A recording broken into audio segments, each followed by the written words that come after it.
hundreds of thousands of troops. And he talks about how these troops could go to the UAE and Kuwait just on small boats en masse. And now it's being discussed by the Iranians as an option. How seriously should we take that?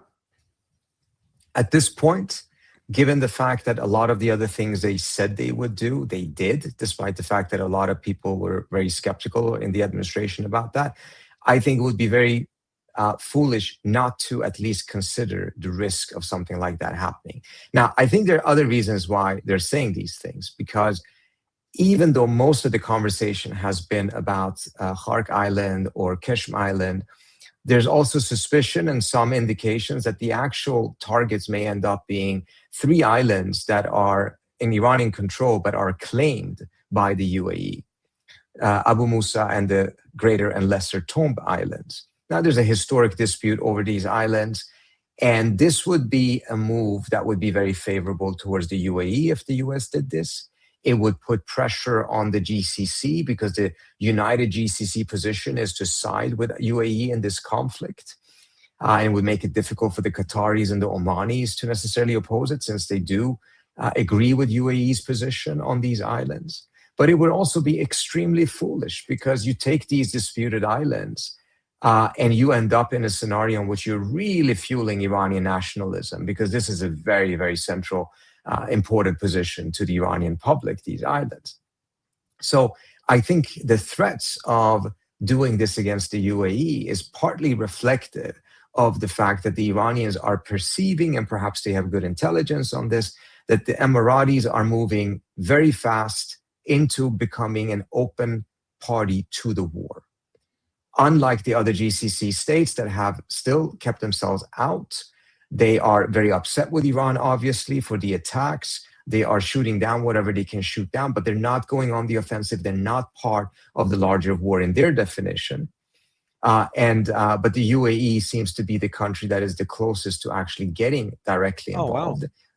And that then means that I thought it was Kuwait. You think it's more likely? You think it's more likely to be the UAE than Kuwait? I do think it's more likely to be the UAE and rather than Kuwait. The Kuwaitis have been hit hard by the Iranians as well. It is mainly because of the fact that a lot of the American soldiers from other bases were put in hotel rooms in Kuwait and in Bahrain. And of course, that is directly bordering to Iran. So there is an argument as to why that could be, but I find that more unlikely. The UAE is the country that is the closest to Israel, the one that, in my view, is closest to entering closest to the Iran, war. Yeah. Closest to Israel politically, diplomatically. Politically, exactly. Yeah.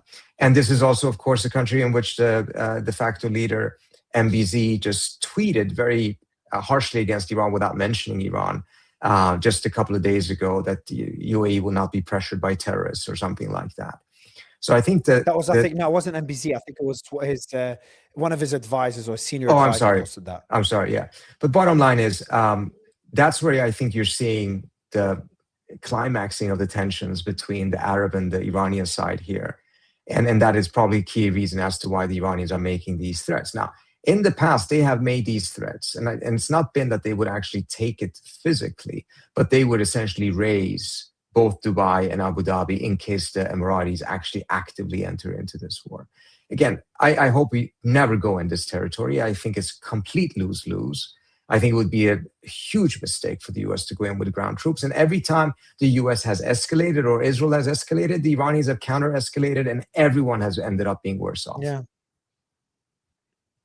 But what I'm confused is, why is there these two extreme views? Why is it on one side there's negotiations with the Israelis, Netanyahu allegedly ordering his troops to attack as many military installations in Iran as possible in the next 48 hours to weaken their military, expecting a possible ceasefire announcement by Trump. So that's on one side. On the other side, it's not like the war will continue or will be at the same level as it is now. It's a massive escalation to an extreme that was unthinkable a few weeks ago, and that's ground invasion.